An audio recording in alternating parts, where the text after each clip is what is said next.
ಡೆಲ್ಲಿ ಭೇಟಿ ರಾಜಕೀಯವಾಗಿ ಜಾಸ್ತಿ ಇಲ್ಲ ಅಂತೇಳಿ ನಾನು ಭಾವಿಸ್ತೀನಿ. ಯಾಕಂದರೆ ನಮ್ಮ ಮಾತುಗಳು, ನಮ್ಮ ಅನಿಸಿಕೆಗಳು ಎಲ್ಲರೂ ಕೂಡ ವರಿಷ್ಠರಿಗೆ ತಲುಪಿಸ್ತಕ್ಕಂಥದ್ದು ಆಗೋಗಿದೆ.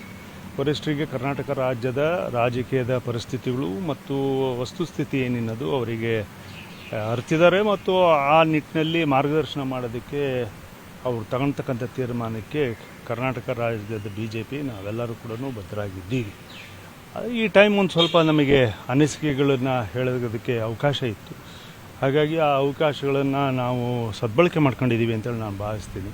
ಕರ್ನಾಟಕ ರಾಜ್ಯದ ಸ್ಥಿತಿಗಳು, ಪಾರ್ಲಿಮೆಂಟ್ ಚುನಾವಣೆ ಆದಮೇಲೆ, ಬೈ ಎಲೆಕ್ಷನ್ಸ್ ಆದಮೇಲೆ, ಕರ್ನಾಟಕ ಸರ್ಕಾರ ಇವತ್ತು ಸಿದ್ದರಾಮಯ್ಯನವ್ರ ಸರ್ಕಾರ ಫೇಲ್ಯೂರ್ಸ್ ಆದಮೇಲೆ, ಹಗರಣಗಳಲ್ಲಿ ಮುಚ್ಚಿದ ಮೇಲೆ, ಇವಾಗ ನಿನ್ನೆ ಮೊನ್ನೆ ಏನು ವಾಲ್ಮೀಕಿ ಹಗರಣವನ್ನು ನಾವೆಲ್ಲರೂ ಕೂಡ ಪಾದಯಾತ್ರೆ ಮುಖೇನ ಅದನ್ನು ತಗೊಂಡೋಗಿ ಒಂದು ಜನಾಭಿಪ್ರಾಯವನ್ನು ಮತ್ತು ಜನಾಂದೋಲನವಾಗಿ ಮಾಡಬೇಕು ಅಂತ ಹೇಳಿ ನಾವು ಅಪೇಕ್ಷೆ ಪಟ್ಟಿದ್ವಿ. ಅದನ್ನು ಆ ಟೈಮಿಗೆ ಪಾರ್ಟಿಯಿಂದ ಮತ್ತು ನಮ್ಮ ಲೋಕಲ್ ಕರ್ನಾಟಕ ಬೇಸ್ BJP ಪಾರ್ಟಿಯಿಂದ ಅಷ್ಟಾಗಿ ಸಪೋರ್ಟ್ ಸಿಗಲಿಲ್ಲ. ವಕ್ಫಿಗೂ ಸಿಗಲಿಲ್ಲ, ಇದಕ್ಕೂ ಸಿಗಲಿಲ್ಲ. ಆ ಟೈಮಿಗೆ ಎರಡೂ ವಿಚಾರವಾಗಿ ನಾವು ವಕ್ಫನ್ನ ಇಲ್ಲಿಗೆ ತಗೊಬಂದ್ವಿ. ನಮ್ಮ ಅನಿಸಿಕೆಗಳನ್ನು ಕೇಂದ್ರಕ್ಕೆ, ಸರ್ಕಾರಕ್ಕೆ ತಲುಪಿಸ್ತಕ್ಕಂಥ ಕೆಲಸ ಮಾಡಿದ್ವಿ.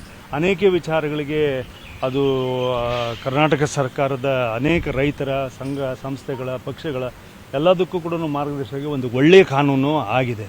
ಅದೇ ರೀತಿಯಲ್ಲಿ ಇವತ್ತು ವಾಲ್ಮೀಕಿ ಹಗರಣ ಸನ್ಮಾನ್ಯ ಸಿದ್ದರಾಮಯ್ಯನವರೇ on the floor of the house confession ರೀತಿಯಲ್ಲಿ ತಪ್ಪು ಒಪ್ಪಿಗೆಯನ್ನು ಮಾಡೋ ರೀತಿಯಲ್ಲಿ ಅವತ್ತು ಮಾಡಿದರು. ಫ್ಲೋರ್ ಆಫ್ ದ ಹೌಸು ಇಲ್ಲ, ಅದು 187 ಕೋಟಿ ಅಲ್ಲ, ನಾನು 87 ಕೋಟಿ ಮಾತ್ರ ತಿಂದಿರೋದು ಅನ್ನೋ ಅರ್ಥದಲ್ಲಿ ಮಾಡಿರ್ತಕ್ಕಂಥದ್ದು.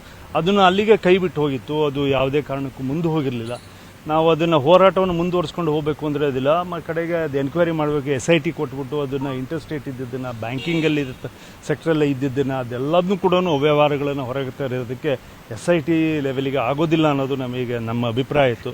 ಅದಕ್ಕೆ ನಾವೆಲ್ಲರೂ ಕೂಡ ಸನ್ಮಾನ್ಯ ಅರವಿಂದ್ ನಿಂಬಾವಳಿಯವರು, ಯತ್ನಾಳ್ ಅವರು, ರಮೇಶ್ ಜಾರಕಿಹೊಳಿ ಅವರ ಮತ್ತು ನಮ್ಮ ನೇತೃತ್ವದಲ್ಲಿ ಅದೊಂದು ನಾವು ಮನವಿಯನ್ನು ಹೈಕೋರ್ಟಿಗೆ ಹಾಕೊಂಡಿದ್ವಿ. ಕೋರ್ಟ್ ಇವತ್ತು ಅದನ್ನು ಮನ್ನಣೆಯನ್ನು ಕೊಟ್ಟುಬಿಟ್ಟು ಒಂದು ಸೂಕ್ತವಾಗಿರ್ತಕ್ಕಂಥ ತೀರ್ಮಾನವನ್ನು ಕೊಟ್ಟಿದೆ. CBI ಎನ್ಕ್ವೈರಿ ಆಗಬೇಕು. ಇದಕ್ಕೆ ಇಂಥ ಹಗರಣಗಳಲ್ಲಿ ಸಾರ್ವಜನಿಕರ ಹಣ, ಅದು ಪರಿಷ್ಠ ಪಂಗಡದ ಹಣವನ್ನು ಈ ಥರ ದುರ್ಬಳಕೆ ಮಾಡ್ಕೊಂಡಿರ್ತಕ್ಕಂಥದ್ದು ಅಕ್ಷಮ್ಯ ಅಪರಾಧ. ಇದಕ್ಕೆ ಸೀರಿಯಸ್ ಆಗಿ ಆಗಬೇಕು ಅಂತೇಳಿ CBIಯಿಂದ ನಾವು ಅದನ್ನೆಲ್ಲದನ್ನೂ ಕೂಡ ಇಲ್ಲಿ ಒಂದು ಸ್ವಲ್ಪ ಕೆಲವು ಲೀಡರ್ಸ್ಗೂ ಅಪ್ಡೇಟ್ ಮಾಡಬೇಕಿತ್ತು ಮತ್ತು ಅದರ ವಿಚಾರವಾಗಿ ನಾನು ಮೇಜರಾಗಿ ಬಂದಿದ್ದೆ.